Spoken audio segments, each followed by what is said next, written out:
своите светлосни справи, наречени мобилни телефони, да направиме едно звездено љубовно небо, кој ќе му го посветиме на веројатно најголемиот балкански автор на оваа модерна музика.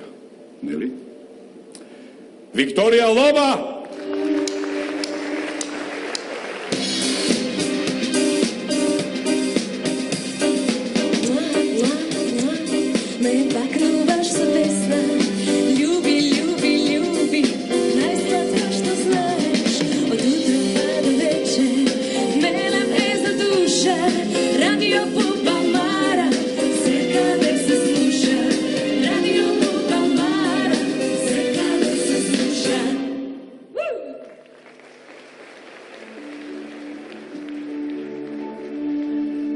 Звездено небо, какво е ова небо?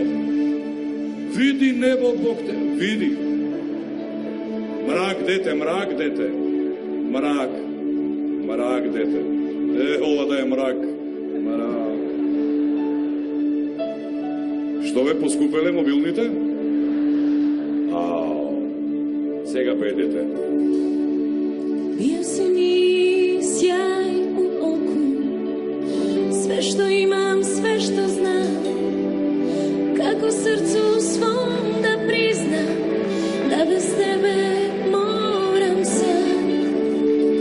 Bio si mi ljeto, zima, sve što srce zna da ima.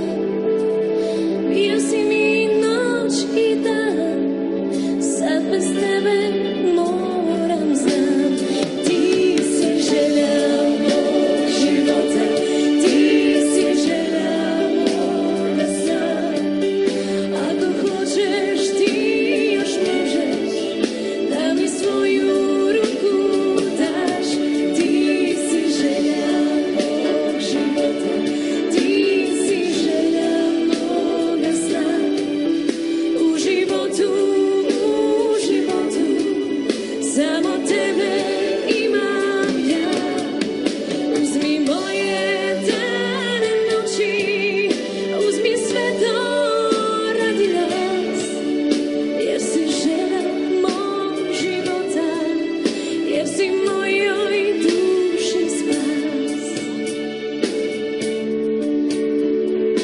Nisam ti zime šaptala ime, sliku ljubila.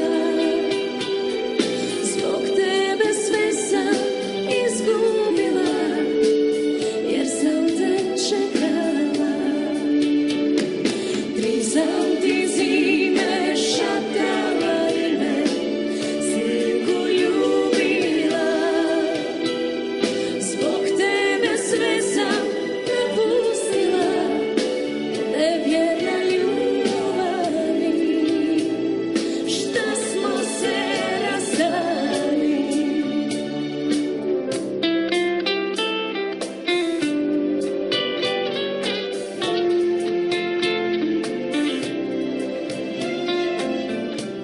Samo ljubavi, nismo svi rođeni, brodovi sreće odlaze, al se ne vrate. Neka te drugi raduju, neka me noćas ne oplakuju, jer čemu život, čemu sve, kad sreće nema za mene. Još jedna, evo, pada noć, mladosti moja, zbogom moram poći, visoko među zvijezdama, da nađem mir, da nađem sna, gdje ljubav moja počiva. Gdje ljubav moja počiva.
и господа, балкански албум на годината се вика Хашиш.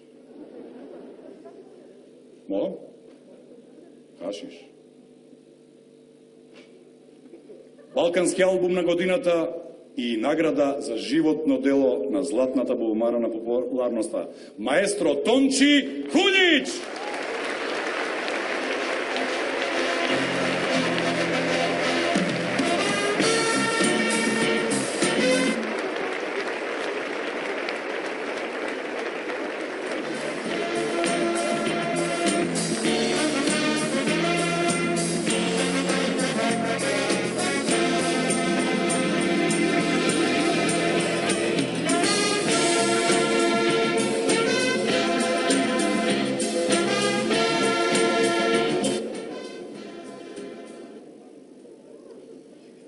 Još uvijek nemamo sreće. Evo imamo.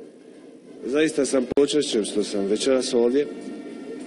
Ovo priznanje pogotovo ima jednu težinu zato što dolazi od muzički jako nadarene nacije. Ja sam zadnji put ovdje bio svirao zapravo na ovom mjestu, zapravo isto u ovom ćošku ovdje, ćošetu, jel? Prije 25 godina.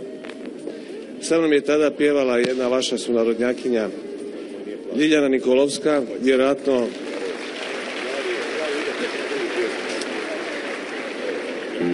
vjerojatno najbolji vokal u Jugoslaviji tada. Žao mi je što i nje nema večeras ovdje.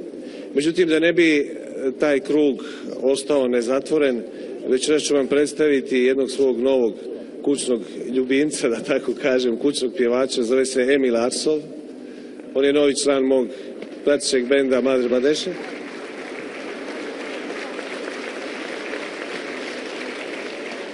A također, barem jedna točkica ili nekoliko ovih točkica što se tiče albuma godine pripada mojim prijateljima, jedna Goranu Bregoviću kao producentu, jedna Petru Gaši kao mom prijatelju i pjevaču i jedna mojoj ženi koja je pisala te tekstove.